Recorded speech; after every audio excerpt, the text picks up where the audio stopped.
శ్రీమాత్రే నమః. అందరికీ నమస్కారం అండి. ఇవాళ మనం విజయదశమిలోపు కనకదుర్గాదేవి చరిత్రను తెలుసుకున్నవారు ఎంతో అదృష్టవంతులు అవుతారు. అమ్మవారి కథను చదివినా లేకపోతే ఎవరైనా చెబితే విన్నా మనకు ఎంతో పుణ్యం లభిస్తుంది. మనకు ఎలాంటి కష్టాలు లేకుండా బాధలు దరిచేరనివ్వకుండా చేస్తుంది ఆ భవానీమాత. అమాయకులైన తన బిడ్డల పట్ల చల్లని తల్లి, ఆకలికున్నవారి కడుపు నింపే అన్నపూర్ణ, లాలించి పాలించే భ్రమరాంబ, తప్పు చేస్తే దండించే దుర్గా, మహిషాసురుల మర్దిని మహంకాళి, అమ్మలగన్నయమ్మ, మేడి పెద్దమ్మ, ముగ్గురమ్మల మూలు పుటమ్మ, మనలందరినీ తన ఒడిలో పెట్టుకొని కాపాడాలని, మన కన్నిట విజయాన్ని ప్రసాదించాలని కోరుకుంటున్నాను. అష్టాదశ పురాణాలను కృష్ణద్వైపాయుడు అయిన వ్యాస మహర్షి రచించిన తను వ్యక్తగా కాకుండా ఆ విషయాలను ఒకప్పుడు నైమిషారణ్యంలో శౌనకుడు మొదలైన మహామునులతో దీర్ఘసత్రయాగం చేస్తున్నప్పుడు వారికి వ్యాసుడు శిష్యుడు అయిన రోమహర్షణుడు కుమారుడైన సూత మహర్షి ద్వారా చెప్పించాడని పురాణాలు చెప్తున్నాయి. వాళ్ళతో సూత మహర్షి భవానీ చరిత్రను ఇలా చెప్పసాగాడు.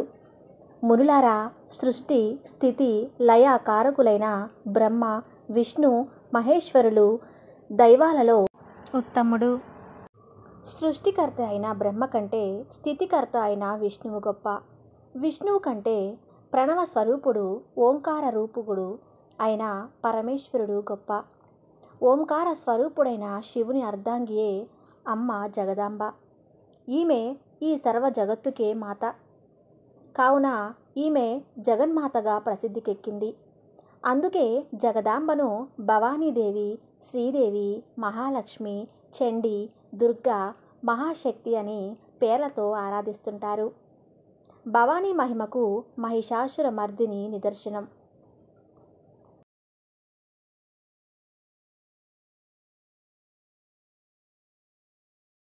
ఇప్పుడు మనం అమ్మవారి చరిత్రలోకి వెళ్ళిపోదాం. సతీదేవి సమేత పరమశివుని కళ్యాణం. సూత మహర్షులు వారు అంటున్నారు, భవానీ అంటే ఎవరు? ఆమె ఆవిర్భావం ఎలా జరిగింది? శివానిగా ఎట్లా పరిగణించింది? మా ఈ సందేహాలను తీర్చి మమ్మల్ని సంతృప్తి చేయవలసింది అని శౌనకాది మహామునులు సూత మహామునిని అభ్యర్థించాడు. వాళ్ళ కోరిక మేరకు ఇలా చెప్పసాగారు. పూర్వం ఒకనాడు సృష్టికర్త అయిన బ్రహ్మ సంధ్య అని అతిలోక సౌందర్యవతిని సృష్టించాడు.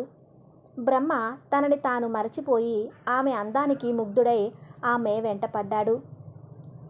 ఇది తప్పు అని ఎంతమంది వారిస్తున్నా వినలేదు.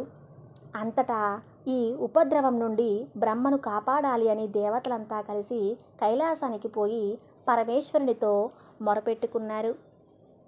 అంతటా పరమశివుడు బ్రహ్మ దగ్గరకు వచ్చి, బ్రహ్మ, నీ విధి సృష్టించుట వరకే. అది మరిచి వావి వరసలు కూడా గణింపక మోహాంధకారంలో చిక్కి నీ ఉనికినే అపహాస్యం చేసుకుంటున్నావు. ఈ పని నిలిపేసి తిరిగి వెళ్ళమని పరమేశ్వరుడు చెప్పాడు.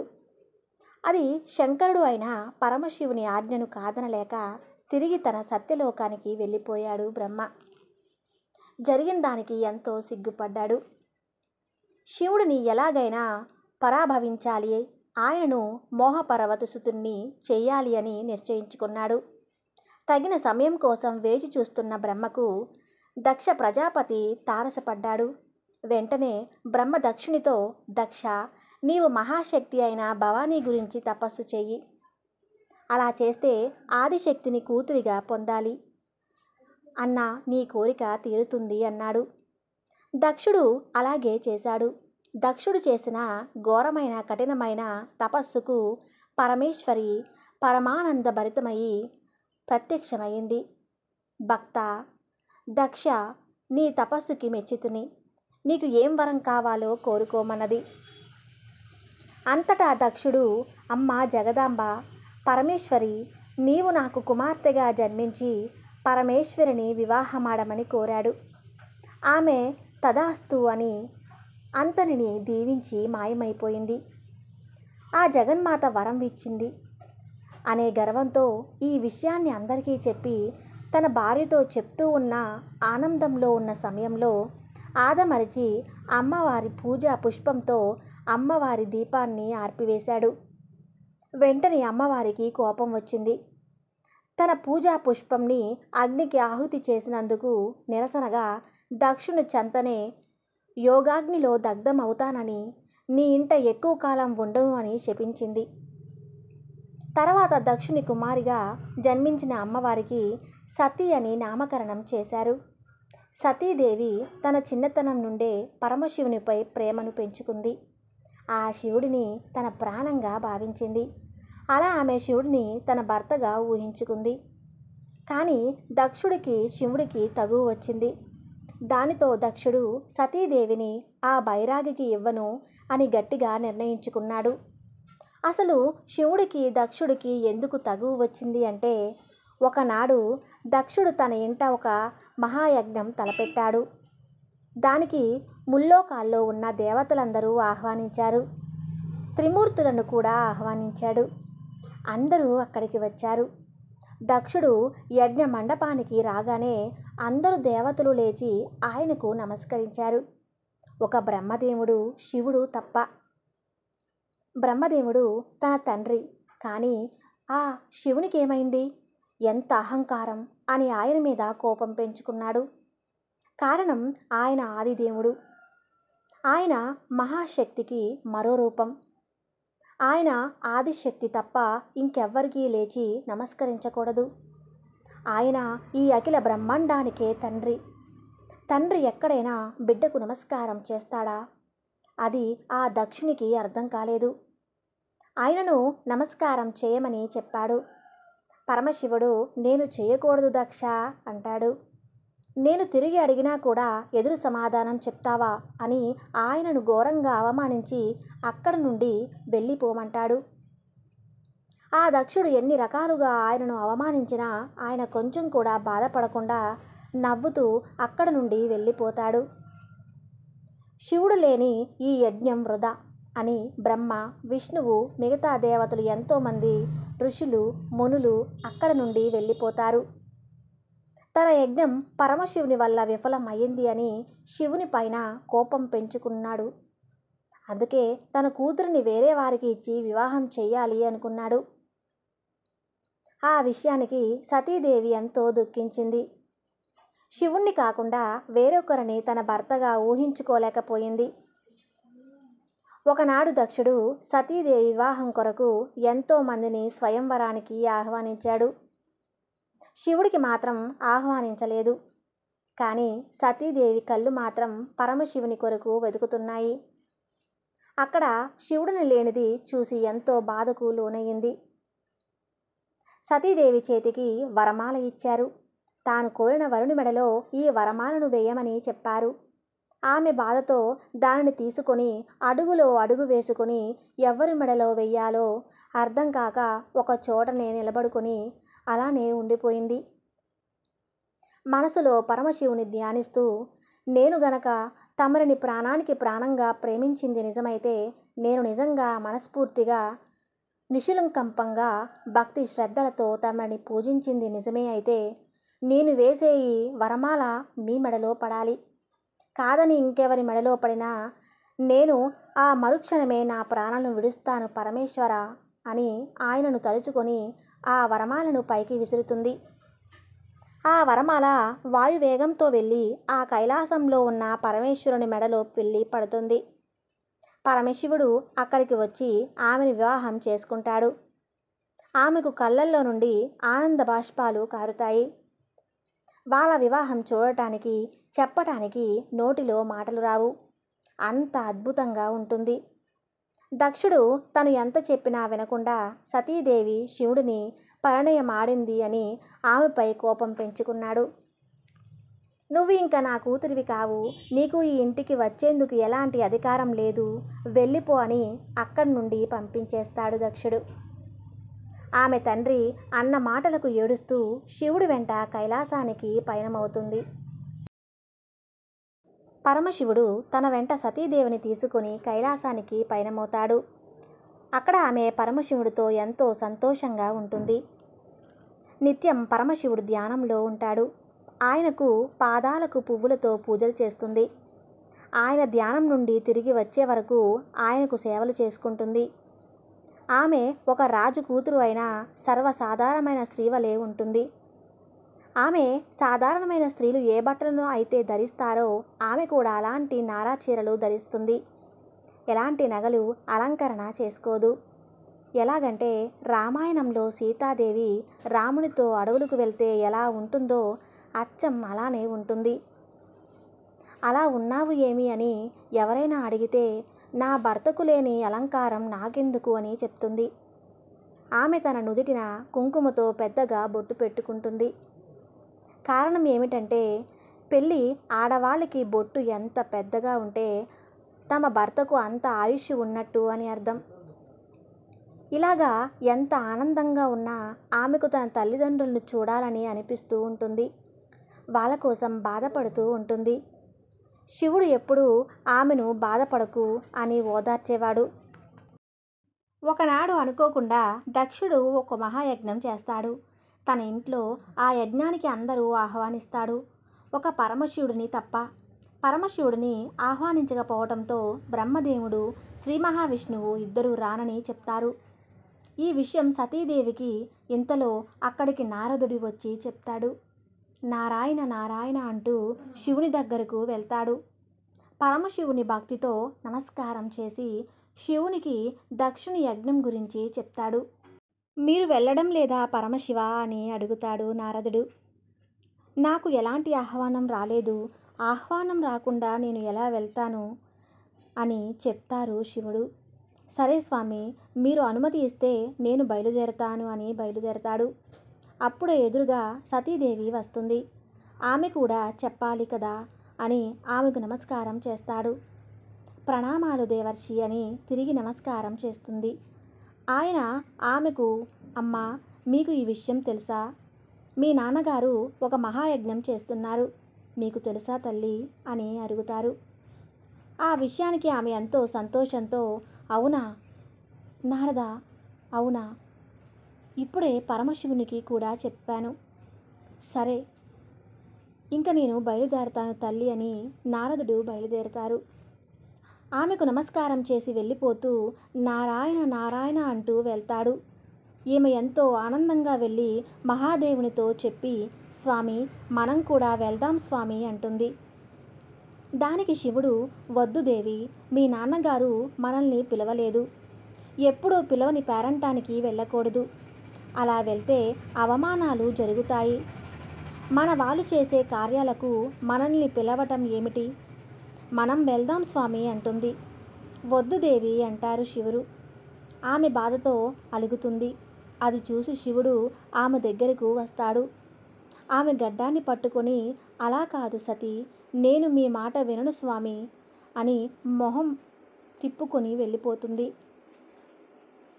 సరే సరే, నువ్వు వెళ్ళు, నేను మాత్రం రాను అంటాడు శివుడు. నన్ను రమ్మని మాత్రం బలవంతం చెయ్యకు అంటాడు.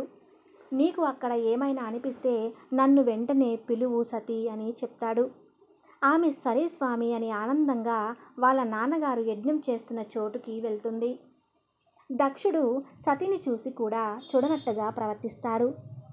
అక్కడ ఉన్న వాళ్ళ అమ్మ ఆమెను చూసి ఆనందంగా ఆమెతో మాట్లాడటానికి వెళ్తుంది. కానీ దక్షుడు చెప్పేసరికి ఆగిపోతుంది. అక్కడ అందరూ కొత్త కొత్త దుస్తులతో తలతల మెరిసి బంగారు నగలతో మెరుస్తూ ఉంటారు. కానీ ఆమె మాత్రం చాలా సాధారణంగా వస్తుంది. తన మిగతా అక్కా చెల్లెలు కూడా చాలా అందంగా అలంకరణ చేసుకుని వస్తారు. అందరూ ఆమె సాధారణంగా రావటం చూసి కొంచెం హేళనగా నవ్వుతూ ఉంటారు. ఆమె అదేమీ పట్టించుకోకుండా, ఇవంతా నా భర్త కాలిబూడిదకు సరిపోవు అనుకుని అక్కడ నుండి వాళ్ళ నాన్న దగ్గరకు వెళ్తుంది. నాన్న అని పిలుస్తుంది. దానికి ఆయన, ఎవరు నీ తండ్రి? నాకు నువ్వు కూతురివి కాదు. ఎప్పుడైతే నేను చెప్పిన పెళ్ళి కాదు అని ఆ బైరాగిని పెళ్లి చేసుకున్నావో అప్పుడే నువ్వు చచ్చిపోయావు. అయినా ఆ బూడిద పూసుకొని శ్మశానంలో తిరిగే వాడి దగ్గర ఏముంది? నేను చెప్పిన వారిని కాకుండా వెళ్ళి అతన్ని పెళ్లి చేసుకున్నావు. అయినా ఆ బిచ్చగాడు దగ్గర ఏముంది అని అంటాడు.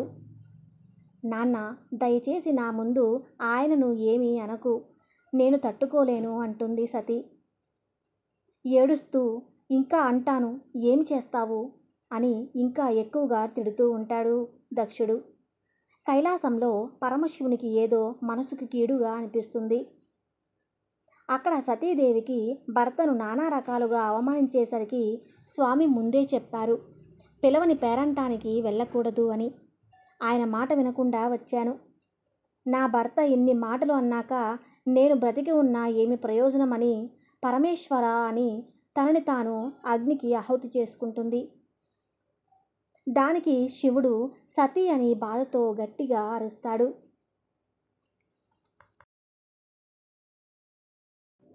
సతీదేవి చనిపోవటంతో పరమశివుడికి గుండె పగిలేంత బాధ కలుగుతుంది.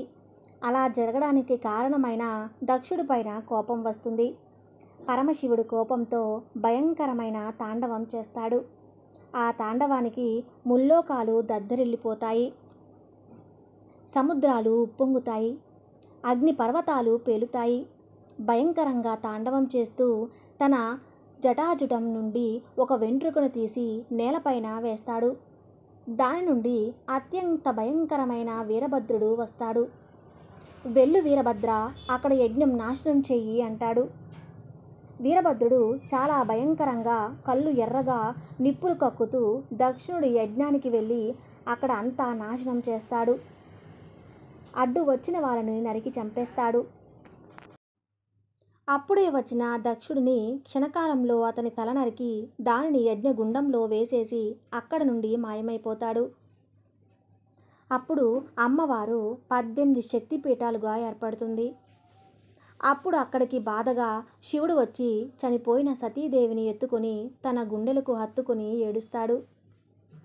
సతీ, నాకు ఇప్పటి వరకు ఎవ్వరూ లేరు, ఇప్పుడు నువ్వు కూడా నన్ను వదిలి వెళ్ళిపోయావా అని గట్టిగా ఏడుస్తూ ఆమెను భుజానికి ఎత్తుకుని వెళ్తూ ఉంటాడు. అక్కడే భర్త కోసం ఏడుస్తున్న దక్షుడి భార్య పతిభిక్ష పెట్టమని ఆయన కాళ్ళు పట్టుకుని ఏడుస్తుంది. అప్పుడు పరమశివుడు కనుకరించి అతనికి ఒక మేక తలని పెట్టి తిరిగి ప్రాణాలు పోస్తాడు. తర్వాత దక్షుడు అతని అహంకారం పోయి జరిగిన దానికి పరమశివుడిని క్షమించు స్వామి ఆదిదేవా అని కాళ్ళపై పడతాడు.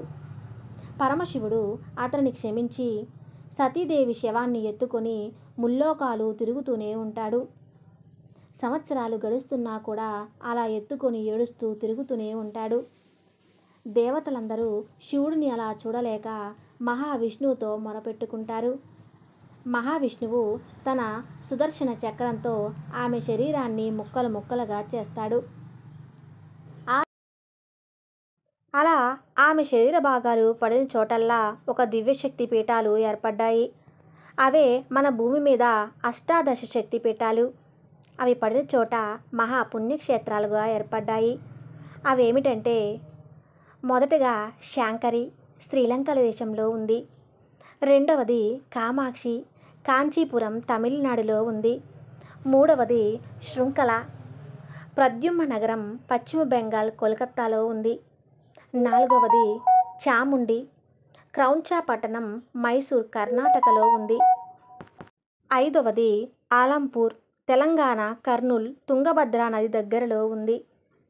ఆరవది భ్రమరాంబిక, శ్రీశైలం, ఆంధ్రప్రదేశ్, కృష్ణానది తీరాన అమ్మవారు మల్లికార్జున స్వామి సమేతులై ఉన్నారు.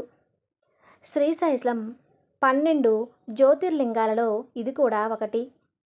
ఇక ఏడవదిగా మహాలక్ష్మి, కోల్హాపూర్, మహారాష్ట్ర ఆలయంలో ప్రధాన దేవత విగ్రహం స్వచ్ఛమైన మనీషులతో చేయబడింది. అమ్మవారి తలపైన 5 తలల శేషుని ఛత్రం ఉంది. ప్రతి సంవత్సరం 3 సార్లు అమ్మవారి పాదాలపైన సూర్యరశ్మి పడుతుంది. ఇక 8వగా ఏకవీరక, మహార్, నాందేడ్, మహారాష్ట్రలో ఉంది. ఇక్కడ అమ్మవారిని రేణుకా మాతగా పిలుస్తారు. షిరిడి నుండి ఈ మాతను దర్శించుకోవచ్చు. ఇక 9వదిగా మహాకాళి, ఉజ్జయిని, మధ్యప్రదేశ్. ఇదే ఒకప్పుడు అవంతి నగరం అనేది. ఇది క్షిప్రా నది ఒడ్డున ఉంది.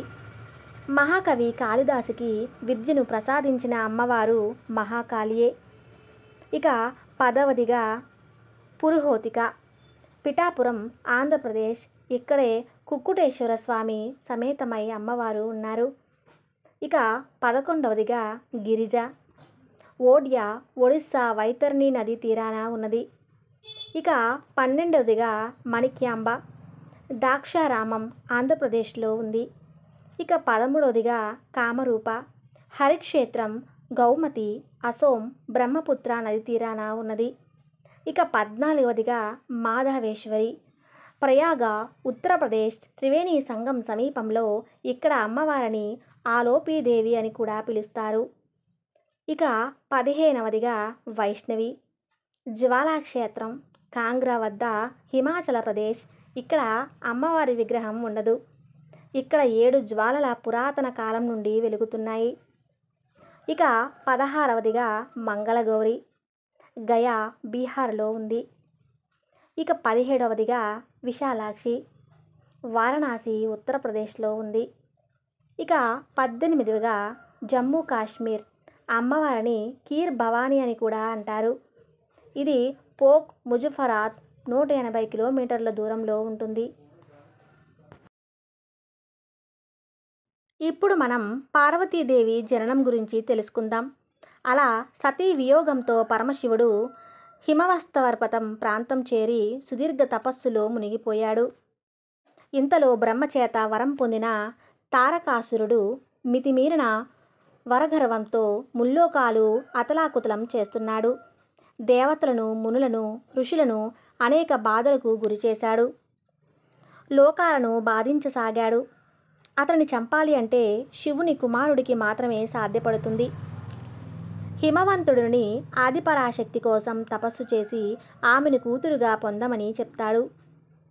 ఆయన వాళ్ళు చెప్పిన విధంగా తపస్సుని ఆచరించాడు.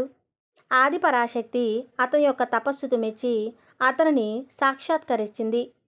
అప్పుడు ఆయన, తల్లి, నీవు నాకు కుమార్తెగా జన్మించి పరమశివుడిని వివాహమాడాలని వరం కోరుకుంటాడు. అమ్మ అంగీకరించింది. కొన్నాళ్లకు హిమవంతునికి కుమార్తెగా జన్మించి తను పెరిగి పెద్దయ్యి తన అందచందాలతో శివుడిని మోహపరవశుడిని చేసి పరమశివునికి అర్ధాంగి అవుతుంది. శివుని భార్య కావున శివాని, భవుని ఇల్లాలు కాబట్టి భవాని అని పలు నామాలతో ఆమెని కొలుస్తుంటారు. ఈమె పర్వతరాజు కుమార్తె కావున ఈమెను పార్వతి అంటారు. కాళీ గౌరిగా మార్పు చెందుట. మేన హిమవంతుల కుమార్తె అయిన అపర్ణ, ఇదే ఆమె యొక్క చిన్నప్పటి పేరు. ఈమె చిన్నతనంలో నల్ల కాలువల రంగుతో నిగనిగలాడుతూ ఉండేది. హిమము అంటే తెలుపు. ఆ ప్రదేశం మొత్తం తెల్లగా ఉండటంతో ఈమె మాత్రం నల్ల కలువల రంగుతో ఉండేది. కావున శివుడు ఆమెను కాళీ కాళీ అని ఆట పట్టిస్తూ ఉండేవాడు. కాళీ అనగా నల్ల పిల్ల అని అర్థం.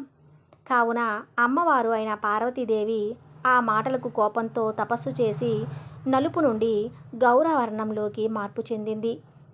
గౌరవర్ణం అనగా ఎరుపు రంగి అని అర్థం.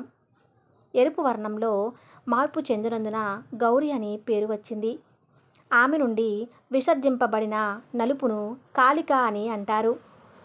రాక్షస సంహారం చేసేటప్పుడు నల్లని కాళికా రూపాన్ని ధరించి కాళికాదేవిగా మారి రాక్షసులను సంహరిస్తుంది. సృష్టి, స్థితి, లయకారకులైన బ్రహ్మ, విష్ణు, మహేశ్వరులకి ఎలాగా సత్యలోకం, వైకుంఠం, కైలాసం ఉన్నాయో అలాగే అమ్మవారికి కూడా నివాస స్థలం ఉంది. ఈ అమ్మవారు తన పతి అయిన పరమశివునికి లయం చేయటంలో సహకరిస్తూ ఉంటుంది. అన్ని లోకాలకు పైన ఈ భవానీ నివాసం ఉంటుంది. దీనినే మణిద్వీపం అంటారు. మణిద్వీపం 18 ప్రాకారాలతో ఉంటుంది. ఈ మందిరం ఇనుప, కంచు, రాగి, సీసం, ఇత్తడి అను పంచలోహాలు, వెండి, బంగారం, పుష్య, రాగ, గోమేతిక, వజ్ర, వైడూర్య, నీల, ముత్యాలు, మరకతాలు, పగడాలు మరియు నవరత్నాలతో ప్రాకారాలు వరుసగా ఉంటాయి. ఇలా 18 ప్రాకారాలు దాటి తర్వాత కల్ప వృక్షాల తోటల మధ్యలో ఉన్న చింతామణి మండపమే భవానీ మందిరం. అందులో శృంగార, ముక్తి, జ్ఞాన, ఏకాంత అను 1000 స్తంభాల మండపాలు 4 ఉన్నాయి. అందులో శృంగార మండపంలో నాట్యకర్తలు నాట్యం చేయగా, గంధర్వులు గానం చేయగా, జై భవాని అని భక్తులు స్తుతిస్తూ ఉండగా, తన దివ్య మంగళమైన సింహాసనంపై అమ్మవారు ఆసీనురాలై ఉంటుంది. భక్తులు అందరూ భవానీ మందిరాన్ని తలుచుకుంటే వాళ్ళ పాపాలు అన్నీ పటాపంచలు అవుతాయి. ఇక అమ్మవారు మహిషాసురుని ఎలా సంహరించిందో ఇప్పుడు తెలుసుకుందాం. పూర్వం ధ్రువుడు అనే రాక్షసుడికి రంభుడు, కరంభుడు అనే ఇద్దరు పుత్రులు ఉండేవారు. వాళ్ళిద్దరికీ సంతానం లేదు. వాళ్ళు సంతానం కోసం రంభుడు పంచాగ్ని యందు, కరంభుడు నీటి యందు ఘోర తపస్సు ఆచరించారు. ఈ విషయం దేవేంద్రుడికి తెలిసి వీళ్ళ వల్ల తనకి ఎక్కడ ముప్పు వాటిల్లుతుందో అని అనుకొని ఇంద్రుడు మొసలి రూపం ధరించి నీటి యందు తపస్సు చేస్తున్న కరంభుడిని మట్టుపెట్టాడు. తపస్సు చేస్తున్న రంభుడికి ఈ విషయం తెలిసి చాలా బాధపడతాడు. తను అంత తపస్సు చేసిన దేవుడు ప్రత్యక్షం కాకపోవడంతో తన తల నరుక్కొని అగ్నికి ఆహుతవుతాడు. అప్పుడు వెంటనే అగ్నిదేవుడు ప్రత్యక్షమయ్యి తన పూర్వ రూపాన్ని తనకి నీకు ఏ వరం కావాలో అని కోరుకోమంటాడు. అంతటా రంభుడు, ఓ అగ్నిదేవా, అజేయుడు, అమిత బలం కలవాడు, ముల్లోకాలు గెలవగలిగేవాడు, ఏ రూపంలోకైనా మారిపోయే కుమారుడిని ప్రసాదించమని కోరుకుంటాడు. దానికి అగ్నిదేవుడు, తదాస్తు, నీకు మొదట దేనియందు అయితే కామేచ్ఛ కలుగుతుందో దాని అందే కుమారుడు జన్మిస్తాడు అని చెప్పి అక్కడ నుండి మాయమవుతాడు. తర్వాత రంభుడు పుత్రజననం కోసం సరైన కన్య కోసం వెతుకుతూ వెళ్తాడు. ఎంతోమంది సుందరీమణులు ఎదురుపడ్డా కూడా చలించలేదు. అమ్మవారి దయలేదు అనుకున్నాడు. అతిలోక సుందరి మనులు ఎంతమంది కనిపించినా కామేచ్ఛ కలగలేదు. అలా వెళ్తున్న రంభుడికి దుష్టవశాత్తు ఒక గేదె కనిపించింది. దానినే కన్ను ఆర్పకుండా చూశాడు. ఆ గేదె పైన కామేచ్ఛ కలిగింది. వెంటనే ఒక దున్నపోతులా మారిపోయి ఆ గేదె మీద పడి తన కామేచ్ఛ తీర్చుకున్నాడు. దురదృష్టవశాత్తు అది దారిలో ఒక ఏనుబోతు వెళ్తూ ఈ గేదె మీదకు వచ్చింది. అక్కడే దున్నపోతు రూపంలో ఉన్న రంభుడు అడ్డు రావటంతో ఇద్దరికి పెద్ద గొడవ జరిగి రంభుడు మరణిస్తాడు. ఆ తర్వాత ఆ గేదెకు రంభుడు వలన రక్తబీజుడు, మహిషాసురుడు ఇద్దరు కుమారులు జన్మిస్తారు. ఆ ఎనుబోతును యక్షులు మట్టు పెడతారు. గేదె చేతిలో పడి మరణిస్తుంది. తర్వాత మహిషాసురుడు రాక్షసులకు రాజు అవుతాడు. అతను దేవతల మీద కోపంతో మేరు పర్వతం పైన బ్రహ్మదేవుని కొరకు ఏళ్ల తరబడి తపస్సు చేస్తాడు. దేవదానవుల, యక్ష, గంధర్వ, కిమి పురుషుల వల్ల మరణం రాకుండా వరం కోరుతాడు. అమితమైన వరగర్వంతో సామాన్య ప్రజలను అనేకమైన ఇక్కట్లకు గురిచేశాడు. తానే దేవుడిని అని తననే అందరూ పూజించాలి అని ఆంక్షలు పెట్టాడు. తన ఆజ్ఞను మీరే వాడిని ఉరితీయించేవాడు. ప్రజలను అనేక ఇబ్బందులకు గురి చేసేవాడు. యజ్ఞాలు లేవు, యాగాలు లేవు, దాన ధర్మాలు అసలే లేవు. ప్రజలు అతని వల్ల అనేక ఇబ్బందులు పడేవారు. వరగర్వంతో మహిషాసురుడు దేవతలపైకి యుద్ధానికి వెళ్ళాడు. దేవతలు అతని దాటికి తట్టుకోలేక అక్కడి నుండి పారిపోయారు. అలా అన్ని లోకాలను అతను వశం చేసుకున్నాడు. అతని బాధలను భరించలేక దేవతలందరూ కలిసి త్రిమూర్తులకు తమ గోడును వెల్లవించుకున్నారు. బ్రహ్మదేవుడు ఇచ్చిన వరం వల్ల మేము కూడా పురుషులమే కదా, మేము ఏమి చేయలేము అన్నారు. పురుషులు ఎవ్వరూ కూడా మహిషాసురుని మదం అణచలేరు. స్త్రీలు ఎవరైనా ఉన్నారో అన్వేషించండి అంటాడు. దేవతలను మనకు ఇంకా భవానీ దిక్కు అని అందరూ కలిసి అమ్మవారి దగ్గరకు వెళ్తారు. అప్పుడు ఆమె, నేను ఒక స్త్రీని, అపారమైన వరప్రసాది అయిన మహిషాసురుణ్ణి సంహారం చేయటానికి నాకు ఉన్న శక్తి సరిపోదు అని చెప్తుంది. అప్పుడు త్రిమూర్తులు, ఇంద్రాది దేవతలు తమ శక్తియుక్తులు, తేజస్సులు, ఆయుధములు ఆమెలోకి ప్రవేశపెట్టడానికి అంగీకరిస్తారు. అప్పుడు బ్రహ్మ ఎర్రని తేజస్సును, విష్ణువు నీలి తేజస్సును, శివుడు తెలుపు తేజస్సును, మిగతా దేవతలందరూ వారి వారి తేజస్సులను, ఆయుధములను ఆమెలోకి విలీనం చేస్తారు. అప్పుడు ఆమె సంపూర్ణమైన పరాశక్తిగా మారుతుంది. అప్పుడు ఆమె అపారకారిగా దేవిగా అవతరించింది. అందరూ దేవతలు ఆమెను ఇలా ప్రార్థించసాగారు: ఓ జగన్మాత, పరాశక్తి, భవాని, సర్వమంగళ ప్రదాయిని, నీకు మా నమస్కారములు. నీవు త్రిగుణాత్మక స్వరూపిణివి, అఖండ శక్తి సంపన్నురాలివి, భక్తులను బ్రోచే సిద్ధిబుద్ధి ప్రదాతవు, మదమత్తులో పడేసి మాయమోహినివి. నీ లీలలు ఎంత విచిత్రమో కదా. మమ్మల్ని మాయలో పడేస్తావు, కానీ నీకు మాత్రం ఆ మాయ అంటదు కదా. నీవే కాళికాంబవు, కాలరాత్రివి, మమ్మల్ని కరుణించి శుభములను ప్రసాదించు అని వేడుకున్నారు. కరుణించి కాపాడు కనకదుర్గ అని ప్రార్థించారు. అమ్మ, మదోన్మతుడు అయిన మహిషాసురుడు మమ్మల్ని ముప్పు తిప్పలు పెడుతున్నాడు. మహిషాసురుని మర్దించి మమ్మల్ని అనుగ్రహించు తల్లి. దుష్టులను శిక్షించి ధర్మాన్ని రక్షించు కల్పవల్లి. నీవే ఆదిశక్తివి, శారదాంబవు, పరాశక్తివి, మమ్మల్ని బ్రోవు అమ్మ అని ప్రార్థించారు. వాళ్ళ అభ్యర్థనలను అంగీకరించింది. దేవతలారా, ధైర్యంగా ఉండండి. ఆ మహిషాసురుడిని మర్దించి మీకు మేలు చేస్తాను. మీ కష్టాలను కడతేరుస్తాను. ఇప్పుడే వెళ్ళి వాడిని సంహరిస్తాను అని మాయమైంది. మహిషాసురుని నగరానికి చేరుకొని మహేశ్వరి భీకరమైన శంఖారామం చేస్తూ సింహగర్జన లాంటి వికటాక్ష శబ్దాన్ని చేసింది. అఖిలాండేశ్వరి అలా గర్జించగానే మహిషాసురుని మత్తు వదిలిపోయింది. మనమాతృడు ఎవరూ అలా తనని భయానికి గురి చేయలేరు అని తలంచాడు. దేవతలకు కూడా అంత ధైర్యం లేదు అనుకొని ఇంకెవరై ఉంటారు అని ఆలోచిస్తూ ఉన్నాడు. వెంటనే భటులను పంపించి శబ్దం చేసింది. ఎవరో చూసి బంధించి తీసుకురండి, లేదా నాకు వచ్చి చెప్పండి. నేను వెళ్ళి మట్టి కరిపిస్తాను అని చెప్పి పంపిస్తాడు. అక్కడకు వెళ్ళారు భటులు. శక్తి స్వరూపిణి అయిన ఆదిశక్తి దర్శనం ఇచ్చింది వాళ్ళకి.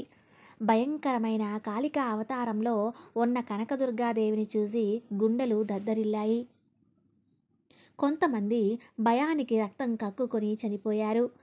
18 చేతులతో పరాశక్తి ప్రకాశించింది. తన 18 చేతులతో శంకు, చక్ర, గద, ఖడ్గం, త్రిశూలం, ధనుర్బాణములతో, అభ్యహస్తంతో, ఒక చేతిలో గంటతో, మరొక చేతిలో మద్య పాత్రలు ఉన్నాయి. కాళికాశక్తి పదే పదే గంట మోగిస్తూ మద్యం సేవిస్తూ ఉంది. ఎర్రని కళ్ళు, ఎర్రగా పొడవుగా వేలాడుతున్న పొడవాటి నాలుక, మెడలో పుర్రెల హారంతో భయానక రూపంలో అలా రారుతుంది. భయానక స్వరూపిణి అయిన భవానీని చూడగానే సైనికులు అక్కడి నుండి పారిపోయారు. మహిషాసురుని దగ్గరకు వెళ్ళి, అయ్యా, ఆ భయంకరమైన శబ్దం చేసింది ఒక స్త్రీమూర్తి. చూడడానికి కన్నె పిల్లలా ఉంది. ఒక చేతిలో గంట పట్టుకొని మద్యం తాగుతుంది. చూడటానికి చాలా భయంకరంగా ఉంది. ఆమెను చూసి తట్టుకోలేక కొంతమంది మన సైనికులు అక్కడే మరణించారు. మిగిలిన వారము మీ దగ్గరికి వచ్చాము అని చెప్పారు. మహిళలో తత్వం కలిగిన మహిషాసురుడు అతని యొక్క మంత్రిని పిలిచి, ఓ మహామంత్రి, నువ్వు వెళ్ళి ఆమెకు నా అందచందాలను గురించి వివరించు. నా బల పరాక్రమాల గురించి చెప్పి నా వశమగునట్లు చెయ్యి. నీ మాటలకు ఆ వనిత వచ్చి నా వలలో వాలాలి. వెళ్ళు అని ఆజ్ఞాపించాడు. కొంతమంది సైనికులను వెంట పెట్టుకొని మంత్రి ఆమె దగ్గరకు వెళ్ళి, ఓ మహిళ, నిన్ను మా మహారాజు మనువాడాలి అనుకుంటున్నాడు. మా రాజు అంటే ఏమనుకుంటున్నావు? ఈ ముల్లోకాల్లోనే ఎదురులేనివాడే మా మహిషాసురుడు. మా రాజు అంత శక్తివంతుడు ఎవ్వరూ లేరు. మర్యాదగా వచ్చి మా రాజు వడిలో వాలిపో అంటాడు. ఆ మాటకు ఆదిశక్తి, ఓ మంత్రి, రాయబారిగా వచ్చావు కాబట్టి బ్రతికిపోయావు. లేదంటే నేను నిన్ను ఇప్పుడే చంపేసేదానిని. నేను దేవతలకు అమ్మను, శక్తి స్వరూపిణి. దేవతలందరూ కూడగా మీ అందరినీ మట్టు పెట్టడానికి వచ్చాను. మందబుద్ధి కలిగిన మీ రాజు స్త్రీలు ఏమీ చెయ్యలేరు అని తలచి మగువలను వదిలి మగవాళ్ళెవరితో చావు రాకూడదు అని వరం కోరుకున్నాడు. ఆడదాని చేతిలో చావు రావాలి అని ఎవ్వరూ కోరరు. గేదె కొడుకు అయినా మీ రాజు తప్ప. మూర్ఖుడు అయిన మహిషాసురుడు కోరుకున్నట్లే అయ్యింది. అందుకే నేను వచ్చాను. వాడిని రమ్మను. ఇప్పుడే ఇక్కడే అంతం చేస్తాను. లేదా ఏదైనా పాతాళ లోకానికి పారిపోమ్మని చెప్పు అంటారు. మంత్రి వెళ్ళి జరిగింది మొత్తం అతనితో చెప్పాడు. మహిషాసురుడు మండిపడ్డాడు. సార్వభౌముడిగా ఆయన నన్ను ఒక గేదె కొడుకు అని సంబోధించడమా? కోపంతో ఊగిపోయాడు. అప్పుడు అమరుడు అనే ఒక వీరుడు, మహారాజా వచ్చింది మహాశక్తి అయి ఉండొచ్చు. లేనిచో ఆమెకి 18 చేతులు ఉండటం ఏమిటి? ఆమెను గెలవడం అసాధ్యం. కావున ధైర్యంగా యుద్ధం చేసి ఆ అమ్మ చేతిలోనే మరణించడం మంచిది. మోక్షమన్నా రావచ్చు. పారిపోవడం పిరికివాడి లక్షణం. ఆలోచించుకో. అయితే నువ్వే యుద్ధానికి వెళ్ళి మోక్షాన్ని పొందుకో అని చెప్తాడు. ఆశ్వయుజ మాసం వచ్చింది అంటే ప్రజలంతా ఎంతో ఆనందాన్ని పొందుతారు. ఆ ఆనందానికి కారణం అమ్మ గుర్తుకు రావటమే. అమ్మ అంటే మరో ఎవరో కాదు, ఆ జగన్మాత, ముగ్గురమ్మల తల్లి. ఆ అమ్మలగన్న అమ్మ 89 నవదుర్గ స్వరూపిణి. ఎందరో యోగులు నిరూపిస్తూ వస్తున్నట్లు ఈ సృష్టి ఎందుగల చరాచర వస్తువులన్నిటి యందు మానవతిమైన, అనిర్వచనీయమైన, అవ్యతమైన, చైతన్యవంతమైన, ఏదో తెలియని ఒక మహా అద్భుత శక్తి ఒకటి దాగి ఉంది. ఈ సృష్టి ఎందుగల జ్యోతిర్మండల, గాలి, నిప్పు, నీరు, భూమి ఇవన్నీ మానవ నిర్మాణాలు మాత్రమే కావు అన్నవి రూఢిగా అందరూ ఆమోదించిన విషయం. ఆ శక్తినే మహేశ్వరి శక్తిగాను, పరాశక్తిగాను, జగన్మాత శక్తిగాను పలు రూపాలలో పిలుస్తూ ఉపాసిస్తూ ఉంటారు. ఈ నవరాత్రుల పుణ్య దినాలలో ఏ నోట విన్నా ఈ దుర్గా సప్తశతి శ్లోకం వింటూ ఉంటాం. సర్వమంగళ మాంగళ్యే శివే సర్వార్థ సాధకే శరణ్యే త్రంబకే దేవి నారాయణీ నమోస్తుతే. ఈ శక్తి కనుక లేకుంటే శివుడైనా ఏమీ చేయలేడని, శివుని యొక్క శక్తి రూపమే దుర్గా అని ఆది శంకరాచార్యుల వారు వారి యొక్క అమృత వాక్కులో పేర్కొన్నారు. ఈ అమ్మవారు రాత్రి రూపం కలది అని, పరమేశ్వరుడు పగలు రూపం కలవాడు అని, ఈ దేవిని రాత్రి సమయంలో అర్చిస్తే సర్వ పాపాలు నాశనమవుతాయని, సమస్త కోరికలు సిద్ధిస్తాయి అని మసత్య పురాణం మనకు తెలియజేస్తుంది. దేవతలు బండాసురుడనే రాక్షసుని బారి నుండి రక్షించుకున్నటకు ఆ ఆదిపరాశక్తి తప్ప వేరే మార్గం లేదని తలచి ఆ మహాశక్తి కోసం ఒక మహాయజ్ఞాన్ని నిర్వహించి ఆ యజ్ఞగుండమందు వారి వారి శరీర భాగములు ఖండించుకొని ఆహుతి చెయ్యగా ఆ జగన్మాత సంతసించి కోటి సూర్య కాంతులతో ప్రత్యక్షమై వారికి అభయమిచ్చి బండాసురుణ్ణి సంహరించి వారి అభిష్టము నెరవేర్చింది. ఆ దేవి పాడ్యమి మొదలు నవమి వరకు ఒక్కో రోజు ఒక్కో రాక్షసురుణ్ణి వధించింది. ఆ ఆదిశక్తి నుండి ప్రకటితమైన వివిధ శక్తులు నవదుర్గలుగా: 1 శైలపుత్రి, 2 బ్రహ్మచారిణి, 3 చంద్రగంట, 4 కూష్మాండ, 5 స్కందమాత, 6 కాత్యాయని, 7 కాలరాత్రి, 8 మహాగౌరి, 9 సిద్ధిరాత్రి. అలా ఈ 9 రూపాలతో ఆ దేవి పూజలు అందుకోసాగింది. తొలుత ఈ దేవి శ్రీకృష్ణ పరమాత్మచే గోకులంలో బృందావనంలో పూజలందుకుంది. బ్రాహ్మకైటబుల వారి నుండి రక్షణకై ఆమెను సూతించి విముక్తి పొందినాడు పరమేశ్వరుడు. త్రిపురాసుర సంహార సమయమందు ఈ జగన్మాతను ఆదరించి విజయం పొందాడు. దేవేంద్రుడు దుర్వాసుని శాపం వల్ల సంపదలు అన్నీ సముద్రంలో కలిసిపోగా ఈ పరాశక్తిని సేవించి తిరిగి సంపదలు అన్నీ పొందగలిగాడు. ఇలా మహామునులు, దేవతలు, సిద్ధి, మనువు వల్ల ఏర్పడిన ఈ మానవులు ఎంతగానో ఆరాధించే ఆ దేవి కటాక్ష పాత్రులవుతున్నారు. ఆశ్వయుజ మాసంలో శుక్లపక్షంలో పాడ్యమి హస్త నక్షత్రంలో కూడియున్న శుభదినాన ఈ దేవీ పూజ ప్రారంభించుటకు చాలా మంచిదని మార్కండేయ పురాణం చెప్తుంది. అందువల్ల ఆ రోజు నుండి ఈ నవరాత్రులు ప్రారంభిస్తారు.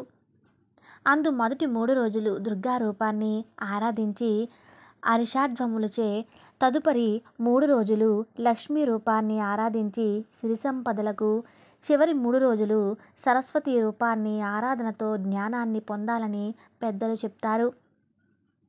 ఈ నవరాత్రి ఉత్సవములలో దేవి నవాంశల పూజలు నిర్వహిస్తూ ఉంటారు. 2 సంవత్సరాల నుండి 10 సంవత్సరాల బాలిక వరకు అనేక రూపాల్లో వారిని షోడశోపచార పూజలతో పూజిస్తారు. ఈ కుమారి పూజలోని ఔచిత్యాన్ని ఎరిగిన అగస్త్యుని భార్య లోపముద్ర ఈ పూజ చేసిందట. ఈ దేవి యొక్క 18 శక్తిపీఠాలు దేశమంతటా ఉన్నాయి. ఇందు దసరా ఉత్సవాలు అత్యంత వైభవంగా నిర్వహిస్తూ ఉంటారు. ఇక దేవి ఉపాసకులైతే ఈ నవరాత్రులు అంటే ఎంతో ప్రీతికరమైనవిగా భావిస్తారు. ఇలా అందరూ నవరాత్రులు జరుపుకొని ఒక విజయదశమి రోజు సాయంత్రం నక్షత్ర దర్శన విజయ సమాయాన శమీవృక్షం అంటే జమ్మి చెట్టు వద్ద గల అపరాజిత దేవిని పూజించి ఈ శ్లోకంతో శ్లో యమి శమయతే పాపం శమిశ్రత్తు వినాశిని అర్జునస్య ధనురార్ధి రామస్య ప్రియదర్శిని అను శ్లోకం స్మరిస్తూ ప్రదక్షిణ చేసి ఆ శ్లోకం రాసుకున్న చీటిలను ఆ చెట్టు కొమ్మలకు తగిలిస్తారు. ఇలా చేయటం వలన అమ్మవారి కృపతో పాటుగా శనిదోష నివారణ కూడా పొందుతారని ప్రతీతి. ఇలా ఈ జగన్మాత మానవులను మానవులుగా తీర్చిదిద్ది గురువుగా ప్రపంచ విలువలను చాటి చెప్పే శక్తి ఆ జగన్మాతకే సాధ్యము. శ్రీరామచంద్రుడు విజయదశమి విజయకాలమందు ఈ శమీ పూజను గావించి లంకపై జైత్రయాత్ర ఆరంభించుట వల్ల ఆ శమీ వృక్షము రామస్య ప్రియదర్శిని అయినదని అంటారు. అందువలన భారతీయులంతా దీనిని విజయ ముహూర్తంగా పరిగణిస్తారు. ఇలా అసాధ్యాలను సుసాధ్యాలుగా చేయాలన్నా, మనకు ఏర్పడిన సర్వ దుఃఖాలు ఉపశమనం పొందాలన్నా, దారిద్ర్యం తొలగి ఆయురారోగ్య ఐశ్వర్యములతో ఇహలోక పరలోక సుఖాలను పొందుటకై ఈ దేవీ నవరాత్రులు యందు ఆ దేవికి పూజలతో పాటు శ్రీ